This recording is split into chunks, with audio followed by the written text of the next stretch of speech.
Bonjour mesdames et messieurs, bienvenue dans votre journal accessible aux sourds et aux malentendants grâce à notre interprète Hachi Assi Marc. Le 6e sommet UE-UA a débuté hier après-midi. 27 dirigeants européens et 40 chefs d'État et de gouvernement africains dont le président Alassane Ouattara y prennent part à Bruxelles. Les dirigeants se retrouvent 2 jours autour de tables rondes thématiques pour élaborer une série de projets concrets dans tous les domaines. Dominique Ouattara est également sur place à Bruxelles. La première dame a visité l'hôpital universitaire des enfants Reine Fabiola de Bruxelles, spécialisée dans la prise en charge des soins pédiatriques de la naissance à l'adolescence. Dominique Ouattara y envisage une collaboration avec son hôpital Mère-Enfant de Bingerville. On s'achemine peut-être vers la fin des empoignades et autres discussions violentes entre les automobilistes en panne sur les voies à grande circulation et les structures d'enlèvement de véhicules. Le Haut Conseil des transports et les structures de dépannage se sont parlé et ont défini des tarifs harmonisés pour chaque opération. Le président Alassane Ouattara est à Bruxelles, en Belgique, dans le cadre du 6e sommet Union européenne-Union africaine. Un sommet qui réunit 27 dirigeants européens et 40 chefs d'État et de gouvernement africains. 2 jours autour de tables rondes thématiques pour élaborer une série de projets concrets dans tous les domaines. Le reportage à Bruxelles de Viviane Haïma vous sera proposé ce soir dans le 20h. Et vous allez le voir également en bref et en images. Le président Alassane Ouattara vient d'échanger ce matin même à Bruxelles avec le président de la Banque européenne d'investissement, Werner Hoyer. Au centre des échanges, les excellentes relations et le renforcement de la coopération entre la BEI et la Côte d'Ivoire, notamment dans les domaines de la santé et des changements climatiques, ont été au centre des échanges. Tout juste avant l'ouverture du sommet, le président français Emmanuel Macron a annoncé que les forces de son pays allaient quitter le Mali après près d'une décennie de combats aux côtés des troupes locales. Des responsables estiment que cette décision fait suite à une rupture des relations diplomatiques dans un contexte d'hostilité croissante de la part de la nouvelle junte militaire au pouvoir au Mali. Les forces seront redéployées dans la région du Sahel où environ 4000 soldats sont stationnés. Cette décision aura-t-elle des répercussions majeures sur la sécurité des populations? Quel impact sur la lutte contre le terrorisme? Élément de réponse avec Alexis Ouedraogo.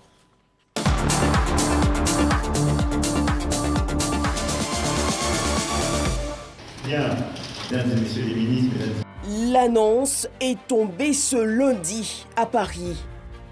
La France et ses partenaires engagés dans des missions de lutte contre le terrorisme, à savoir les États participants à la Task Force Takuba, ont pris la décision de retirer leur présence militaire au Mali. Dans la foulée, le chef de la politique étrangère de l'Union européenne dit s'interroger sur l'avenir des missions de formation qu'il conduisait au Mali après ce retrait militaire français. J'ai envoyé une mission au Mali afin de vérifier avec les autorités maliennes sous quelles conditions et sous quelles garanties nous pourrions envisager la possibilité de garder ou de ne pas garder notre travail de mission de formation. La réponse viendra dans les prochains jours. Des temps d'incertitude que partage aussi l'Allemagne. Je dois dire que je suis très sceptique quant à une éventuelle prolongation du mandat de participation à notre mission européenne au Mali. Au final, qui soutenons-nous et que créons-nous là-bas? L'opération déployait 5100 soldats pour soutenir les armées des États du Sahel contre les djihadistes affiliés au groupe État islamique et Al-Qaïda. L'opération a aussi travaillé à éviter un enquistement massif des djihadistes dans la zone sahélienne. À Bamako ce jeudi, les réactions sont diverses. Sans sa mission régalienne de mettre fin à la guerre, à quoi ça sert qu'elles soient encore là? Ça nous arrange bien qu'elles partent, mais il faut que nos dirigeants soient là pour le pays. Nous sommes alliés depuis des années, nous sommes des alliés. On ne peut pas s'en passer de la France, comme la France ne peut pas s'en passer de nous. Donc, il ne faut pas qu'on essaie de les rejeter comme un système poubelle. Qu'on réfléchisse bien là-dessus. C'est bien beau que Barkhane y part, mais est-ce que la conséquence prend autour? Qu'on regarde bien la conséquence. Modibo Soumaré est le président du cadre d'échange des partis politiques pour la réussite de la transition. une plateforme de parti considérée comme en opposition à la junte. Dans son bureau à Bamako, il affiche une petite mine. Chez nous, quand on a un conflit dans la famille, ce n'est pas le moment où il faut prendre ses bagages pour partir. Nous espérons que la sagesse va vite revenir, parce qu'à ce rythme, ce n'est pas possible, quoi. Et voilà. Même Usain Bolt, quand il courait ces 100 mètres, à un moment, il s'arrêtait, quoi, pour lever les bras. Donc, à un moment donné, si on estime qu'on a fait une bonne politique, il faut faire les comptes. Donc, il faut s'arrêter et regarder les autres. J'aime bien citer un de nos défunts présidents ATT. Si on veut aller vite, on va seul. Si on veut aller loin, on va avec les autres. À quelques rues de lui, Noun Sarr, membre du bureau du Conseil national de transition, se veut lui plus optimiste. Bon, peut-être qu'il y aura un vide. En tout cas, les experts militaires maliens sont en train d'évaluer la situation. Et le Mali fera tout ce qui est en son pouvoir pour combler ce vide-là, peut-être avec l'appui d'autres partenaires. Mais ce qui est constant, c'est que la volonté des autorités actuelles de reconquérir le territoire, de ramener la paix et la sécurité, c'est une volonté qui est intacte, c'est une volonté qui est inébranlable. La fin de l'opération militaire Barkhane au Sahel n'est pas toutefois la fin de l'engagement de la France dans la région. Avec l'accord des autorités nigériennes, des éléments européens seront repositionnés aux côtés des forces armées nigériennes dans la région frontalière du Mali. Nous avons convenu avec l'Europe que la lutte contre le terrorisme au Sahel ne saurait être la seule affaire des pays africains. Et là-dessus, c'est un consensus et c'est heureux qu'un engagement a été renouvelé de rester dans la région et de réarticuler le dispositif. À l'heure où la lutte contre le terrorisme bat son plein, le chef de l'État ivoirien, invité des chaînes RFI et France 24, révèle l'importance de partenariats sécuritaires. La France a pris une décision par rapport à la situation au Mali, mais elle ne se retire pas du Sahel. Elle adapte son dispositif compte tenu de ses relations avec le Mali. Nous avons toujours estimé que la sécurité est un préalable au développement. Je ne sais pas pourquoi les gens se font des complexes. L'Arabie saoudite a une base américaine, d'autres pays aussi. Et si notre sécurité exige que nous fassions appel à des partenaires, à des pays amis, nous le ferions. Insécurité, enlèvement et assassinat. La menace du terrorisme dans la sous-région ouest-africaine oblige aujourd'hui des approches mondiales. À ce jour, au Burkina Faso, ces attaques ont fait près de 1500 morts et plus d'1 million de déplacés vers le nord-est ivoirien. Depuis 2013, 53 soldats français engagés dans les forces Barkhane ont été tués au Sahel, dont 48 au Mali. C'était un document d'Alexis Ouedraogo, Alexis du service politique de la rédaction de RTI1, avec la collaboration technique de Bouraïma Guiri. Le président de la République met donc à profit son séjour dans la capitale belge pour faire des rencontres utiles. Hier jeudi, par exemple, le chef de l'État s'est entretenu avec le Premier ministre belge, Alexander De Croo. On retrouve notre grand reporter Viviane Heim. L'entretien a permis d'évoquer les liens historiques d'amitié entre la Côte d'Ivoire et la Belgique, marqués par la célébration en mars 2021 des 60 ans de coopération bilatérale. Le chef de l'État et le Premier ministre de Belgique se sont félicités du dynamisme de la coopération économique entre leurs deux pays, avec la présence de plus en plus croissante d'entreprises belges en Côte d'Ivoire, et ont souhaité le renforcement de cette présence. La question de la Covid-19 a également été au menu des échanges, avec la volonté réaffirmée du gouvernement ivoirien d'accueillir une usine de fabrication de vaccins anti-Covid-19 en Côte d'Ivoire. Le Premier ministre belge a annoncé le soutien de son pays à cette initiative. Le président Alassane Ouattara et le Premier ministre Alexander De Croo ont en outre évoqué les questions sécuritaires en Afrique de l'Ouest, notamment la situation au Sahel. Pour finir, le chef de l'État et le Premier ministre belge ont réitéré leur détermination à renforcer le partenariat exemplaire entre la Côte d'Ivoire et la Belgique. Et à la suite du Premier ministre Alexander De Croo, c'est la directrice générale du Fonds monétaire international qui a été reçue par le président Alassane Ouattara. La rencontre avait pour objet la coopération entre la Côte d'Ivoire et le FMI. Mahama Traoré nous en donne des précisions. Chaleureuse retrouvaille entre le président Alassane Ouattara et la directrice générale du Fonds monétaire international, Kristalina Georgieva. Des retrouvailles à la hauteur de la dynamique coopération qu'entretiennent la Côte d'Ivoire et le FMI sur le plan économique, coopération largement évoquée lors de cet entretien. Nous avons eu une très bonne discussion.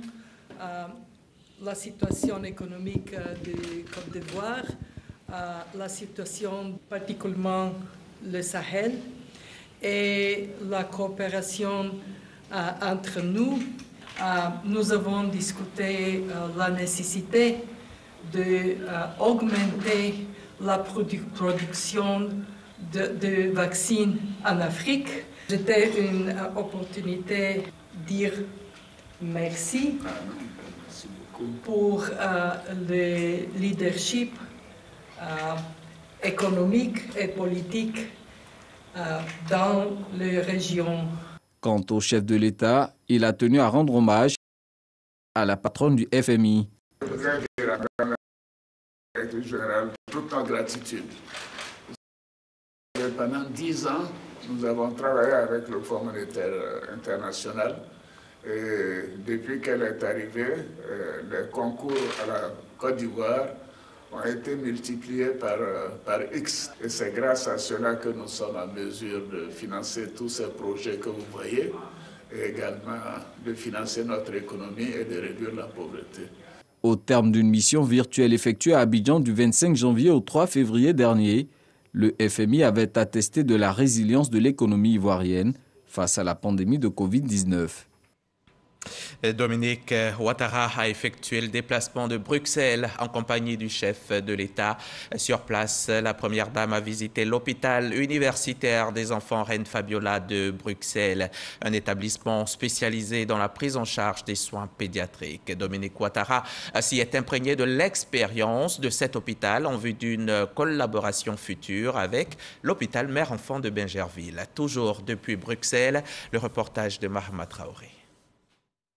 L'hôpital universitaire des enfants Reine Fabiola de Bruxelles existe depuis 1986 avec une capacité d'accueil de 183 lits. 40 000 patients, principalement des enfants, y sont traités chaque année.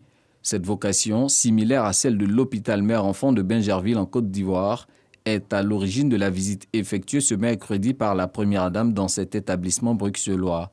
Une sorte d'immersion pour Dominique Ouattara, afin de s'imprégner des meilleures pratiques médicales qu'expérimente cet hôpital depuis plus de 30 ans dans le traitement des pathologies liées aux enfants. On a un peu un enjeu commun, c'est celui de mettre vraiment, de donner toute la place à l'enfant, que l'enfant soit au cœur des soins qu'on lui prodigue, et c'est un petit peu l'objet même et l'objectif d'un hôpital d'enfants. C'était une visite très enrichissante, on a pu échanger sur nos différents modèles de fonctionnement, construire un futur partenariat. C'était très enrichissant. La fondatrice de l'hôpital mère-enfant de Bingerville repart enrichie de cette visite. Je viens de visiter donc l'hôpital La Reine Fabiola, qui est un hôpital spécialement destiné aux enfants. Nous avons plusieurs points communs avec l'hôpital mère-enfant de Bingerville et nous avons pratiquement décidé de faire une collaboration, un partenariat entre nos deux hôpitaux et j'espère que ça se fera très bientôt. L'un des axes de cette future collaboration pourrait être la pédopsychiatrie, déjà pratiquée par l'hôpital universitaire des enfants Reine Fabiola de Bruxelles. Cette discipline scientifique vise à améliorer la santé mentale des enfants et des adolescents, tout en favorisant leur bien-être et leur épanouissement au sein de la société.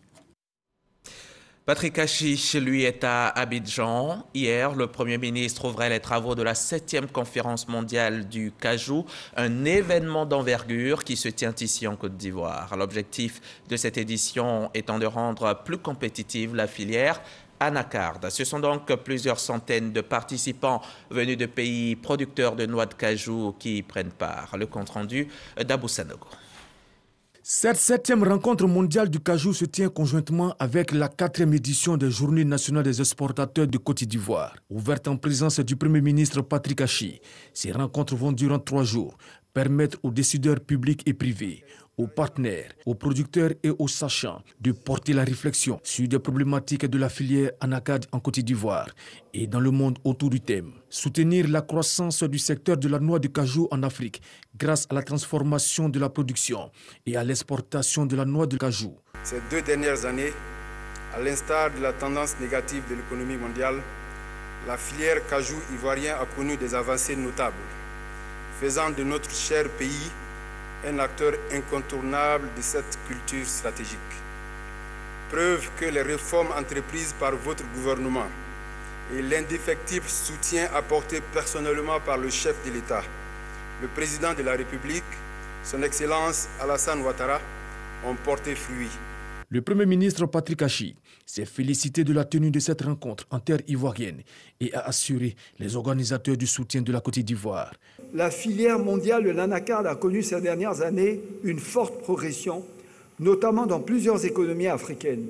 En ce qui concerne la Côte d'Ivoire, l'anacarde s'affirme au fil des ans comme un socle stratégique majeur pour notre agriculture, mais plus largement pour notre économie nationale. La noix de cajou représente en effet aujourd'hui notre 2e produit d'exportation agricole, aussi bien en volume qu'en valeur derrière le cacao. Nous exhortons d'ailleurs également fortement les multinationales à nouer des partenariats avec les acteurs locaux afin d'accélérer dans un partenariat gagnant-gagnant leur développement dans le secteur. L'ambition du président de la République, son Excellence M. Alassane Ouattara, pour la Côte d'Ivoire est claire, forte, mobilisatrice. Transformer localement plus de 50%, donc plus de bientôt 600 ou 700 000 tonnes de production de noix brutes d'ici 2025, tout en continuant à jouer notre rôle majeur dans le commerce mondial de la noix brute. Et les chiffres nous portent à croire que nous sommes dans la bonne direction. Je vous invite donc à venir investir ou à continuer à investir dans la transformation du cajou en Côte d'Ivoire, un pays qui s'ouvre sur un vaste marché régional, renforcé par la zone de libre-échange continentale africaine, la ZCAF. La cérémonie inaugurale a été marquée par la visite des stands effectués par le Premier ministre Patrick Achi. Durant 3 jours, plus de 250 000 participants venus de 40 pays producteurs de noix de cajou et une centaine d'entreprises exposeront leurs produits. La Côte d'Ivoire est le premier pays transformateur de noix de cajou en Afrique et le 3e dans le monde en 2021 avec 136 854 tonnes transformées, tout en maintenant sa place de leader mondial au niveau de la production mondiale et de l'exportation de la noix de cajou brute avec 805 745 tonnes exportées. Place au chapitre santé, place au chapitre Covid.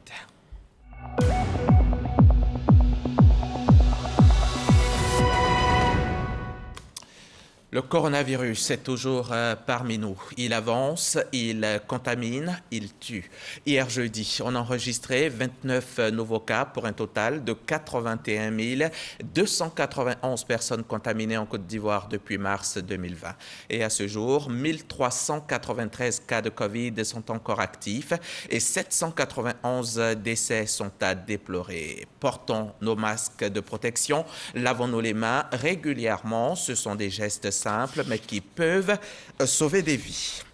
Justement, dans le cadre de cette lutte anti-Covid, 6 pays d'Afrique ont été choisis pour héberger leur propre production de vaccins à ARN messager en tant que premier bénéficiaire du programme mondial de l'OMS de production de ces vaccins. C'est ce qu'a annoncé l'organisation.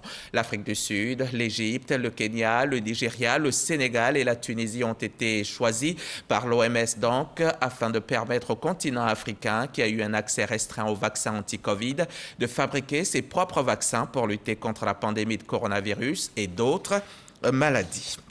Le coronavirus continue de sévir sur la planète, mais plusieurs pays européens lèvent successivement la plupart de leurs restrictions anti-Covid. Le gouvernement portugais a annoncé hier jeudi qu'il ne sera bientôt plus nécessaire de présenter un pass sanitaire pour pouvoir séjourner dans les hôtels ou un test négatif pour entrer dans les boîtes de nuit. Le Portugal emboîte ainsi le pas à d'autres pays comme l'Autriche ou la Suisse. L'Allemagne aussi assouplira ses restrictions anti-Covid d'ici le 20 mars et ce malgré plus de 200 000 nouvelles contaminations par jour. Les cancers de l'enfant ne ressemblent pas à ceux de l'adulte. Ils sont d'abord beaucoup plus rares et représentent 1 à 2% de l'ensemble des cancers. Depuis 2002, la Journée internationale du cancer de l'enfant est organisée chaque année le 15 février. Son objectif est d'informer et de sensibiliser le grand public au cancer de l'enfant. Cette année, des projections et des conférences ont été organisées par le Programme national de lutte contre le cancer. Rotianga Noël Danyogo, Jean-Marc Djadji. Comment lutter efficacement contre les cancers chez l'enfant afin de sauver des vies? Une préoccupation au cœur de la Journée internationale de lutte contre les cancers chez les enfants, initiée par le Programme national de lutte contre le cancer, PNLCA, et les ONG partenaires. Pour répondre à cette interrogation, des conférences et projections se tiennent pour sensibiliser les parents. Ils sont instruits sur les symptômes des lymphomes, des leucémies et des tumeurs du système nerveux central, des cancers les plus fréquents chez les enfants de moins de 15 ans. Aujourd'hui, 40% des enfants qui sont diagnostiqués sont des Burkitt. Le Burkitt, c'est un cancer des ganglions, c'est un cancer de la rate. Il faut au moins 6 mois pour pouvoir arriver à bout de ce cancer. Et les autres cancers, à peu près 6 mois, 8 mois, parfois même plus. Il y a des cancers dont le traitement s'étale sur au moins 2 années. Notre souhait est de voir s'améliorer la survie des enfants atteints du cancer en Côte d'Ivoire. Et cela passe par l'accroissement de la sensibilisation des populations afin de favoriser le diagnostic précoce et l'augmentation de l'aide aux familles démunies afin de réduire les abandons de traitement. Plusieurs actions sont aussi menées par le PNLCA en faveur des ONG. Ainsi, il invite ces structures à s'impliquer davantage dans le processus de lutte contre cette pathologie. La mise à disposition par nos partenaires de soutien financier aux enfants malades démunis à travers un fonds d'urgence nous a permis d'aider 156 enfants malades et de créer un centre d'accueil et d'hébergement. Le cancer de l'enfant est un enjeu majeur de santé publique. Il reste encore des efforts à faire au vu de l'objectif défini par l'OMS, qui sont d'assurer au moins 60% de suivi pour les enfants diagnostiqués d'ici 2030.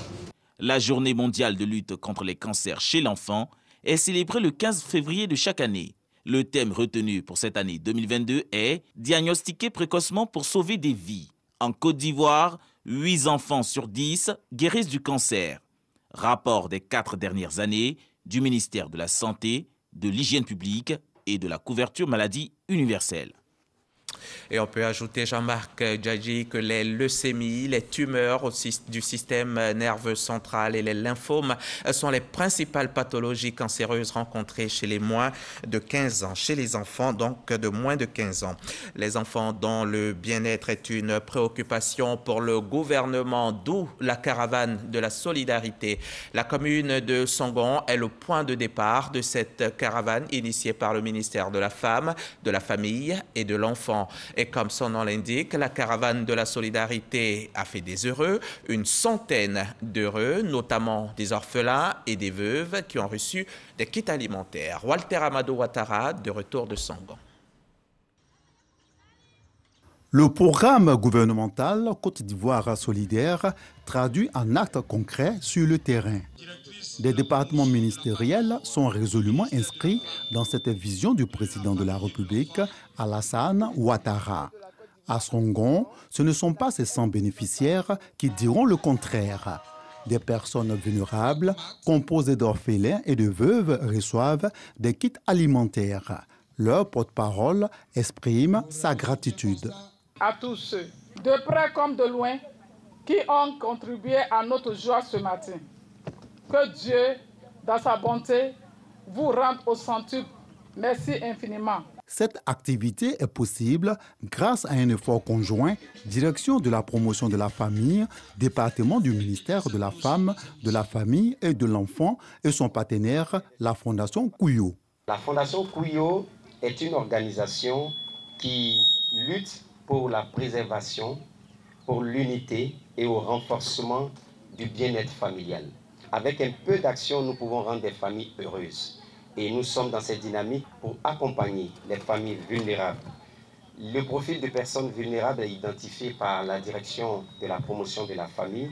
Cette solidarité, valeur morale et familiale, est essentielle au renforcement de la cohésion sociale. Elle motive le partage, la compassion pour l'épanouissement social. Le gouvernement se tient à vos côtés en mobilisant des actions citoyennes pour soulager les familles fragiles. Dans son plan d'action, au titre de l'année 2022, la direction de la promotion de la famille compte sillonner 11 autres localités du pays pour soutenir l'épanouissement des couches défavorisées. Prochaine étape, à Beauville, dans la région de l'Aniébi-Tiassa. Revenons à Abidjan et intéressons-nous à cette activité de la Chambre nationale des promoteurs agréés de Côte d'Ivoire. Cette semaine, la Chambre a fait le bilan de ses activités tout en définissant ses perspectives parmi lesquelles une possible réalisation de logements sociaux et économiques aux côtés de l'État de Côte d'Ivoire. Espérance Diakale, Cheikh Kone Aboubakar. Donner un coup d'accélérateur au programme présidentiel des logements sociaux en Côte d'Ivoire, c'est la substance de cette première sortie de l'année 2022 du président de la Chambre nationale des promoteurs et constructeurs agréés de Côte d'Ivoire, Sidiki Sangaré. Entre autres sujets, le conférencier a évoqué plusieurs solutions liées à la réduction du besoin en logement. Aujourd'hui, nous nous sommes réunis pour explorer encore d'autres pistes de solutions avec les architectes, les constructeurs, pour avoir une idée de construction de nouvelles villes, éviter les constructions anarchiques, penser une bonne urbanisation de la ville et un bon aménagement urbain. Comme alternative pour une densification de la production de logements, Sidiki Sangaré a plaidé pour la mise à disposition de ressources longues aux opérateurs immobiliers pour rendre opérationnel le mécanisme de la location-vente. Avec l'État, nous avons œuvré pour la mise en place d'une politique de commercialisation qu'on appelle la location-vente. Cette location-vente permettra à tous ceux qui sont dans le secteur informel et même formel d'avoir un logement. Donc la mise en place d'une politique de commercialisation sur 25 ans, partant de 15 ans jusqu'à 25 ans, ça permettra en payant des loyers mensuellement de pouvoir être propriétaires et bénéficiaires d'un logement. Une proposition à laquelle le gouvernement vient de donner les premiers sillons avec le décret de création d'un fonds de garantie pour les crédits acquéreurs et promoteurs. Lancé depuis 2011, le programme présidentiel des logements sociaux prévoit la construction de 150 000 logements, mais à ce jour, seulement 30 000 unités ont été livrées, soit 20% de l'objectif fixé. Quel automobiliste n'a jamais eu affaire à une structure d'enlèvement de voitures hors des voies à grande circulation, ou qui n'a jamais assisté à une bagarre entre un automobiliste en panne et ses agents de structure de dépannage? Mais peut-être sommes-nous en train d'assister à la fin de ce type de désaccord. En tout cas, la bonne nouvelle, c'est qu'un protocole d'accord vient d'être signé entre ces structures et le Haut Conseil des transports en Côte d'Ivoire. Globalement, la facturation du remorquage selon la nouvelle grille tarifaire convenue, pas de 40 000 francs pour les véhicules de catégorie A, à 105 000 francs pour les poids lourds de 30 tonnes. Mais attention, le compromis prévoit aussi des frais additionnels liés entre autres à la nature de la marchandise transportée. Des charges compilées qui ne devraient pas excéder les 180 000 francs, bien loin de la surenchère qui faisait grimper les coûts parfois au-delà de 1 million de francs CFA. Notre rôle, c'est de faire appliquer les grilles tarifaires convenues à l'État de Côte d'Ivoire. Dans le temps, il faut dire que c'était exagéré les prix des remorquages. Fini donc les tarifications anarchiques et les tracasseries de l'enlèvement des camions sur les routes. Un grand soulagement pour l'ensemble des acteurs du voyage routier. Ce qui est facilité, c'est que quand on prend le véhicule, c'est pour le mettre dans un endroit proche ou bien dans un garage proche. pour que le transporteur puisse faire les réparations de son véhicule. Cet accord que nous avons signé avec ces structures de remorquage, je crois que ça va mettre fin à ces conflits-là. Voilà, donc c'est un soulagement. Le Haut Conseil des transporteurs de Côte d'Ivoire, médiateur et garant moral pour l'application de ces tarifs consensuels, dont l'absence constituait une source de conflit entre automobilistes et services de remorquage, exhorte les parties à jouer pleinement leur partition. Les prix qui ont été présentés aujourd'hui et acceptés par tous sont des prix qui sont issus des discussions du cadre de concertation État-secteur privé. Ce consensus nous permet de croire que désormais sur nos routes, les véhicules en panne vont être enlevés sans que les prix soient exorbitants. Le compromis donne également droit à une assistance d'urgence pour toute immobilisation d'engins suite à une panne mécanique et à un remorquage jusqu'à une aire de stationnement en vue d'une intervention plus poussée. Des services conditionnés par l'inscription sur la plateforme pilotée par la Société ivoirienne de remorquage pour la fluidité. C'était un reportage de Lanciné Bakayoko et Sylvestre Nguesson. En bref et en image, les Libyens ont commémoré jeudi 17 février le 11e anniversaire du début de leur soulèvement contre Mohamed Kadhafi. Une commémoration dominée par l'inquiétude alors que les hostilités entre les mouvements rivaux risquent de reprendre. Depuis 2011, le pays passe d'un pouvoir de transition à un autre sans jamais sortir du chaos. Miné déjà par les divisions, Tripoli se retrouve depuis le 10 février avec 2 premiers ministres. Point final, merci de nous avoir suivis et à demain, 13h.